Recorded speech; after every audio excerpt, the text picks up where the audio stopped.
दहशतवादाविरोधात शून्य सहिष्णुतेचा संदेश विविध देशात पोहोचवण्यासाठी 7 सर्वपक्षीय प्रतिनिधी मंडळांसाठी नेत्यांची घोषणा।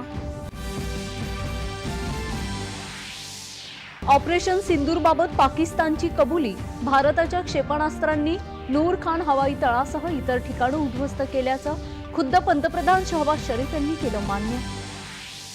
पुण्यातल्या आयसिस मॉड्यूल प्रकरणात फरार असलेल्या 2 आरोपींना राष्ट्रीय सुरक्षा संस्थेनं केली अटक।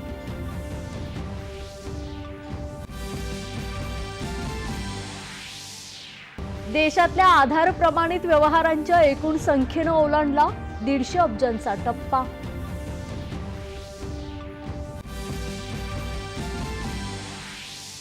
चालू आर्थिक वर्षात भारताचा सकल देशांतर्गत उत्पादन दर जीडीपी हा 6.3% राहण्याचा संयुक्त राष्ट्रांचा अंदाज। रशिया आणि युक्रेनमध्ये परस्परांच्या कैद्यांचं हस्तांतरण करण्यावर सहमती।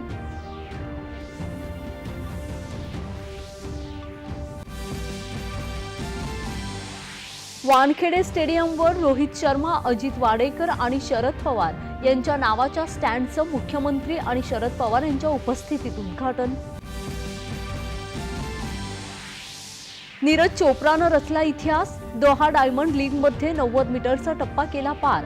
स्पर्धेत पटकावलं 2रं स्थान। आणि 1 आठवड्याच्या विरामानंतर आजपासून आयपीएल पुन्हा सुरू। बंगळुरू इथं संध्याकाळी कोलकाता आणि बंगळुरू यांच्यात होणार सामना। नमस्कार, एकच्या बातमीपत्रात मी रेश्मा